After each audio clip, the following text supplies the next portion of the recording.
Muchas gracias, queridos hermanos, por darnos una vez más la oportunidad con ustedes en su programa El Evangelio te alcance.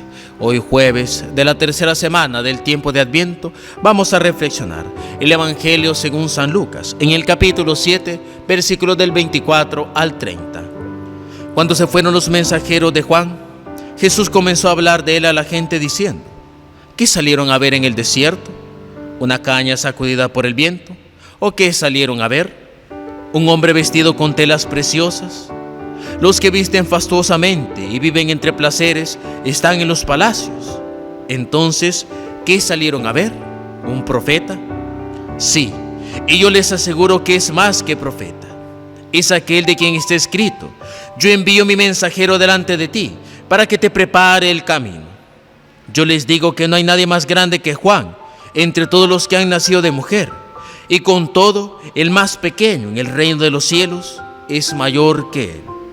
Todo el pueblo que le escuchó, incluso los publicanos, aceptaron el designio de justicia de Dios, haciéndose bautizar por el bautismo de Juan. Pero los fariseos y los escribas no aceptaron ese bautismo y frustraron en su propio daño el plan de Dios. Palabra del Señor, gloria y honor a ti, Señor Jesús. Encontramos ahora en el Evangelio según San Lucas una pequeña elegía, es decir, un pequeño extracto de alabanza que Jesús hace hacia Juan el Bautista, haciéndole ver como un personaje importante. Inclusive él dice más que un profeta.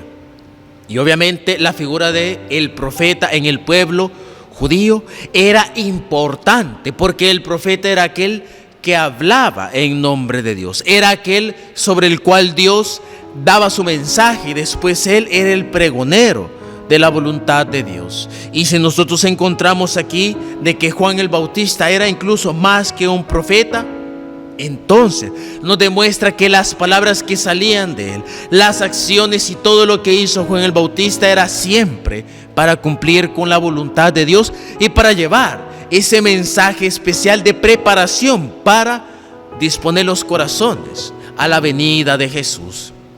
Esto es importante porque a veces habemos cristianos que somos tan soberbios y a veces somos tan altaneros que pensamos que no necesitamos profetas, intermediarios, mensajeros de Dios, sino que nos creemos la gran cosa y pensamos que Dios nos puede hablar directamente. Y a veces no es así.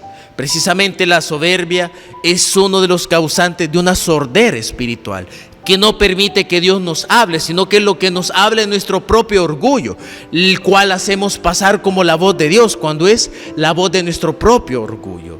Por eso nosotros debemos de aprender a saber escuchar a los mensajeros de Dios, sean predicadores, ministros consagrados, sean predicadores laicos, predicadores que generalmente hablan de la palabra de Dios. Eso es algo que debemos de ver, porque también hay muchos predicadores, hay muchos, tanto sacerdotes como laicos, que continuamente expulsan una palabra que no es de Dios, expulsan una palabra que nosotros la podemos distinguir si habla en concreto de la iglesia, si habla para mantener viva la fuerza en la iglesia. Pero encontramos sacerdotes y predicadores que atacan a la iglesia, que como le tocan cosas que ellos consideran que son intocables dentro de la iglesia, y empiezan entonces a escupir un montón de veneno para la iglesia. Y nosotros sabemos que hay elementos de la iglesia que no se pueden tocar. La fe en Cristo, el fundamento de la fe en Dios Padre, Dios Hijo, Dios Espíritu Santo es intocable. Pero hay cosas dentro de la iglesia que se pueden cambiar, que se pueden tocar. ¿Por qué? Porque son cosas que no afectan a nuestra fe. Y a veces hay personas que eso lo toman más como palabra de Dios que la misma divinidad de Jesucristo. Y entonces empiezan a predicar pestes en contra de la iglesia, en contra de sus ministros, en contra de los fieles. Con lo cual demuestran que ellos no son profetas de Dios, sino profetas del diablo. Y en cambio los profetas de Dios, que nosotros los hacemos, los tiramos de menos. ¿Por qué? Porque no hablan lo que a mí me conviene. Y el profeta no habla lo que conviene a las personas. El profeta habla lo que conviene a la voluntad de Dios. Habla lo que conviene al plan de salvación de Dios. Porque si nosotros no aceptamos lo que dice verdaderamente la palabra de Dios, nos pasará como dice al final a los fariseos y escribas, que en daño suyo, en su propio daño, destruyeron el plan de Dios en sus vidas.